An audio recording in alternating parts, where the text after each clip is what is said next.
Bienvenue dans la deuxième partie de cette présentation conférence consacrée à l'Aikikom et qui vous illustre quelques applications et l'utilisation de l'Aikikom dans des situations quotidiennes.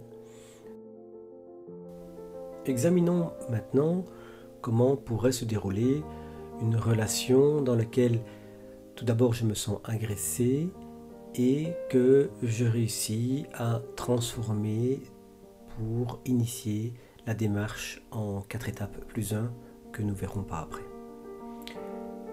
Cela commence par une situation où je suis relativement centré dans une forme circulaire qui me rend disponible à beaucoup de choses et je ressens l'attitude, le comportement de l'autre comme étant une agression qui donc prend la forme du triangle. Je vais directement initier par ma démarche un processus, une dynamique circulaire qui me permettra de transformer cette agression en une situation où le dialogue redevient possible. Le mouvement circulaire m'associe à l'autre et me reconnecte à l'autre. Le problème dans cette nouvelle situation, c'est que la limite entre l'autre et moi est peut-être un peu trop brutale, un peu trop rigide, dure, stricte. Et elle peut me pousser à imaginer que le problème est essentiellement chez l'autre. Je vais donc devoir faire une étape supplémentaire pour pouvoir véritablement m'inscrire dans une démarche de coopération et d'écoute réciproque. Si l'espace problème est sur la partie droite en pointillé, je vais, par mon déplacement, par mon mouvement circularité, transformer la situation. Pour créer une forme que vous connaissez bien, qui est le sigle du Tao, mais qui a d'énormes qualités, car d'une part, elle montre bien sûr que je suis moi-même dans cet espace qu'on pourrait qualifier d'espace solution, mais je suis aussi présent dans l'espace problème. C'est là que je vais prendre ma part de responsabilité. Je vois aussi que si l'autre est peut-être aussi dans l'espace problème, il est également dans l'espace solution. Ce qu'il est intéressant avec ce symbole de remarquer, c'est que je peux voir en moi la partie qui peut-être m'énerve le plus, m'agace, m'irrite le plus chez l'autre et qui en général me fait réagir de manière beaucoup plus forte que ce que je ne l'aurais voulu. Et de la même façon aussi, il y a aussi une partie de moi en l'autre. Cet ensemble, cette dynamique va créer un nouvel espace de dialogue et de discussion que nous allons voir par la stratégie en 4 étapes plus 1. Examinons maintenant la stratégie en 4 étapes plus 1. Cette stratégie s'inspire d'un modèle qui est tiré du livre Oser la relation d'Isabelle et Bruno Elias-Serck. Première étape, reconnaître l'autre. Reconnaître l'autre, c'est prendre conscience qu'un homme n'est pas une chose, que l'autre mérite notre respect, notre estime. C'est pouvoir également dire le positif que l'on reconnaît chez l'autre.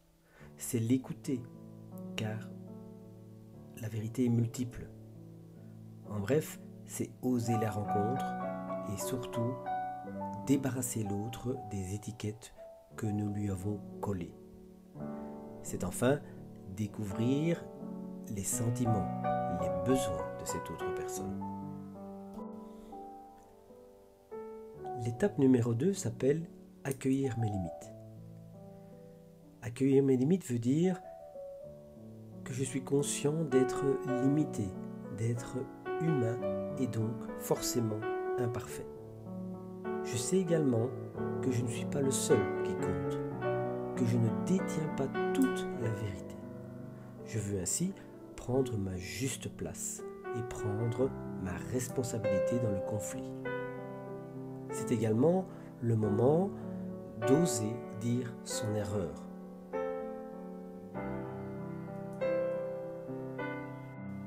La troisième étape s'appelle m'affirmer. C'est l'étape du message je. Je parle de moi à partir de moi. Cette étape est indispensable si je veux pouvoir oser le conflit sans me déshumaniser. Dans cette étape, il est essentiel de veiller à se centrer, à être vertical. C'est l'étape où nous allons nous redresser pour affirmer nos droits, exprimer nos besoins, dire la vérité que nous vivons. C'est pouvoir exprimer à l'autre le désaccord, ce qu'on exprimera dans la phase 4, mais à partir de moi et sans m'écraser. Cette quatrième étape, qui s'appelle interpeller l'autre, est assurément la plus offensive, en tout cas celle qui pourrait être reçue comme telle. Elle nécessite véritablement de partir de soi, d'où l'importance bien sûr de l'étape qui consiste à d'abord m'affirmer, me retrouver moi-même dans mon centre et ma verticalité. Je pourrais alors partir de moi pour exprimer à l'autre les raisons de mon désaccord, ce que je ne peux accepter. Il faudra sans doute beaucoup de courage pour le faire sans basculer dans l'exagération, dans le jugement. Cette étape, c'est essentiellement oser dire non, se positionner, dénoncer les choses que l'on ne peut accepter. C'est donc bien un refus d'être passif qui nécessitera de traverser nos peurs, la peur d'éventuellement brusquer l'autre, de le rendre conscient, de mettre les choses au point, de clarifier, de mettre sur la table. Bien sûr, cela ne veut pas dire que l'on peut pour cela basculer dans la généralisation ou dans les jugements.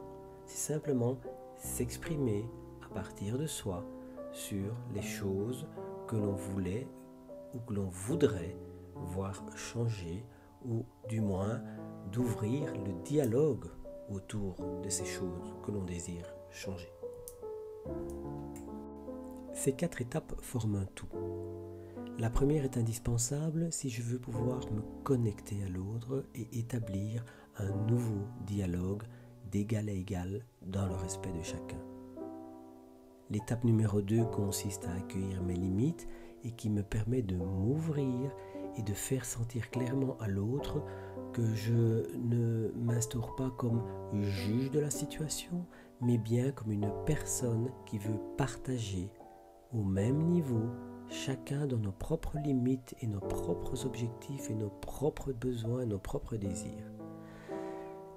La troisième étape est certainement importante car elle permet de partir de moi vertical, redressé, pour pouvoir m'adresser à l'autre et dénoncer, oser dire à l'autre ce qui me dérange, ce que je ne peux pas accepter.